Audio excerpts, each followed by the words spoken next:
So in this video series, we want to walk around. What we're looking at here is a C12F corn head, but I just want to talk corn heads in general. So it doesn't matter if you're on 30-inch spacing or some other row configuration, 8, 12, 16 row heads.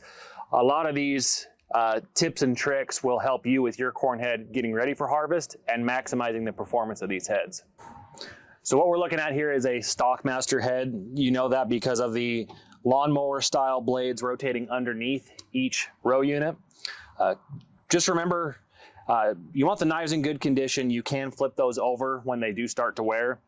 Also, if the situation comes up where you don't need to run that stock chopper, you can turn those off row by row, very simple with this handle here. So make sure you do that. You can get better capacity out of your combine with those off if that processing isn't important to you in a certain field.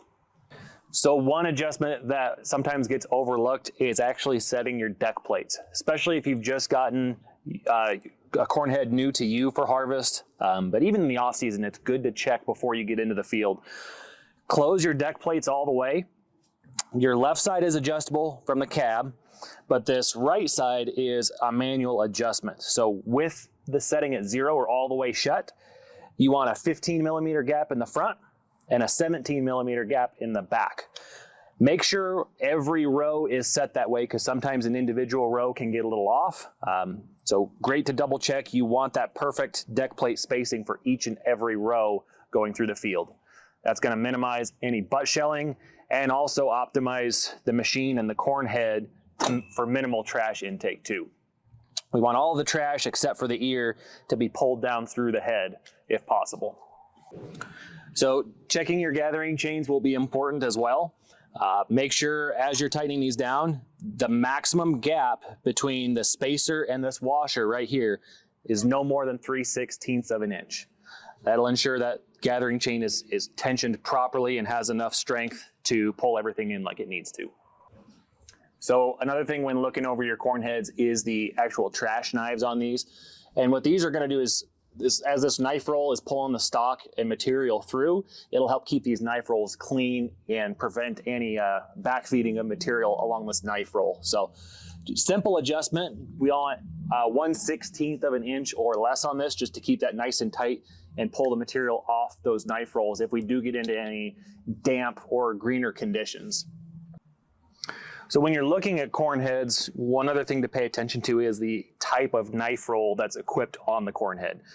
We've got 3 different options through John Deere. You've got your opposed, you've got your intermeshing, and you've got your Romax chopping. Now all of those are going to have different performance levels, and there are trade-offs both ways. So if you go to the opposed, where it's like a knife to knife, you're going to get the lowest horsepower consumption, but you're also going to get the lowest residue breakdown from that. It's going to pull that stalk through, all the leaves through, and it won't do a lot of sizing or processing of that. If you go to intermeshing, you'll get a little bit more material processing of that stalk, but also a little bit more horsepower consumption. And then at the top end, the Romax chopping, that's where you will use the most horsepower, and you'll also get the most stalk processing that way. So think about what's important to you as far as your residue sizing from that corn head, and pick the knife rolls that are best suited to your operation. On top of that, regardless of which stalk rolls you choose for your corn head, Stockmaster is always an option. So having the lawnmower blades underneath that are actually going to turn this way and chop that side and size that residue outside of the knife roll itself.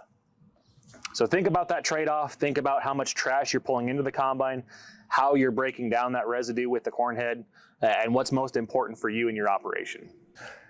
So another thing to remember, John Deere does offer these stock stompers that can bolt on right to the header frame here, right behind the row unit.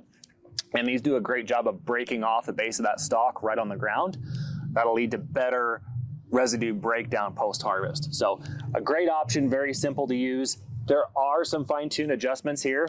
I'd recommend just starting in the middle, but depending on what angle you're running the header at, how high you're harvesting that crop, you may want to adjust that ever so slightly so they're still breaking that stalk base over just how you want.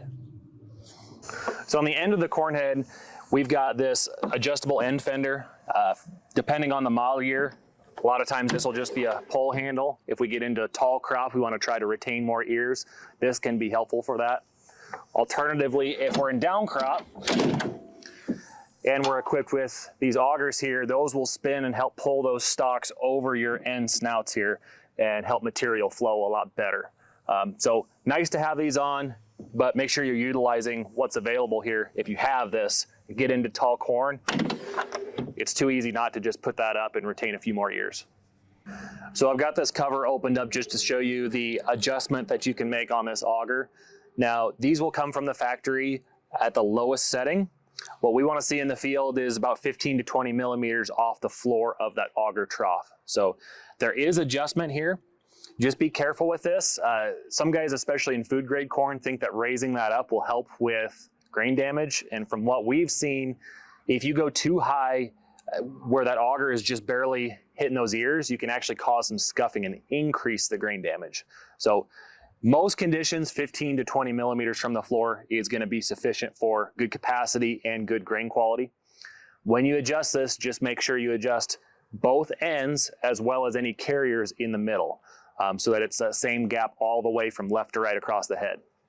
On a folding head, your carriers will be at your pivot points. Otherwise, you'll either have end ones or a center one or both.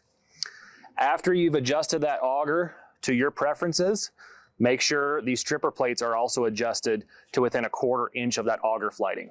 So do that all the way across from left to right so that there's no wrapping of material. If stuff gets damp or gummy, everything can flow cleanly into the combine just like we want. So there's 3 gearboxes on this head. The one we're looking at here should be checked on an annual basis. Just make sure you're checking it at about a 25-degree angle. For your specific head, just make sure you double check your operator's manual for the proper oil and quantities and whatnot, but make sure you check this pre-harvest before you get into the field. So for other gearboxes on the head, we've got our Stockmaster gearbox as well as the row unit gearbox. Now it's recommended to check these every 200 hours. On these newer heads, or over the years they've changed a little bit. Like the newer ones were running oil. Maybe if you're running an older model, it could be running grease. Just confirm with your operator's manual for your corn head. An example for this one, your check is right here, and they say to check with the oil warm, so run this for a few minutes. And then for this check, there's actually a dipstick in there, so warm the oil up, check this, clean it, thread it all the way in, all the way out, and do your final check. But to be certain for your model, as always, check your operator's manual.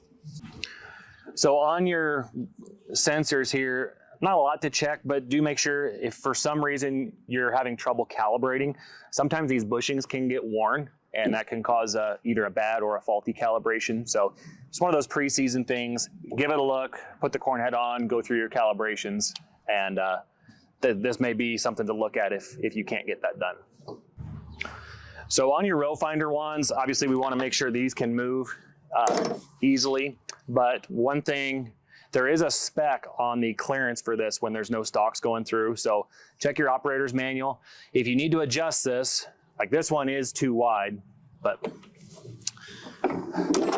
open this up. If you loosen these bolts, you can shift where this latches on each row unit, and you can move both those row units in tighter to meet that spec requirement. So that spec's going to be about 1 inch. Okay.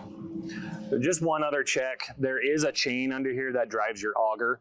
Some people forget about that, so make sure that's within spec. And if you're doing any adjustments to your auger height, make sure you confirm the adjustment on the chain too, so that everything can drive the way it's supposed to and that chain is set properly. Another preseason check that's really easy to do before harvest really kicks off is just making sure all your snouts are level all across the head. That's going to help with your header height and getting under those ears just right all across the head, not digging into the ground at any points, but especially if you get into a down corn situation. Sometimes you don't know if a down corn situation might be right around the corner, so having these level pre-season is going to be very beneficial so you don't have to do that in the moment. So easy adjustment here. So if you want to make large adjustments, there's these 4 pin positions, or if you want to do finer tune adjustments, there's this adjustment bolt underneath. But very easy pre-season, like I said, to get these all perfectly level before we get into the field.